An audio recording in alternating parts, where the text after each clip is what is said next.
Masrua tunka kimsa municipios lago Titicaca chakota sana hakasipkeja iktak tawayap kamata kaja ruskipañataki matallero kamau apasueraki con jamás la canchayatani proyecto lago Amtaunaka.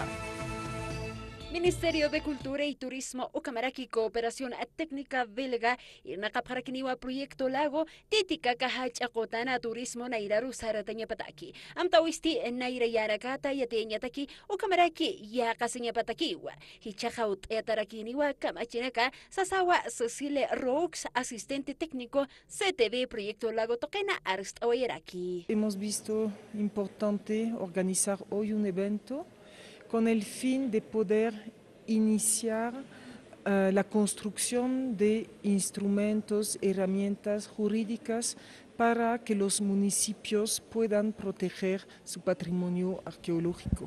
Tunkan kimsa alcaldes municipales Irpirinacatja, Octavio Quispetiwanaco Irpireja Akamatua Chamanchawayaraki. No, tal vez solamente hasta el momento se ha encargado el gobierno central, pero nosotros con la ley de autonomías prácticamente, con las leyes municipales estamos facultados para proteger prácticamente nuestro patrimonio y también revalorizarlo. Acá proyecto roja Sararakiniwa, ma millón gila euronacat.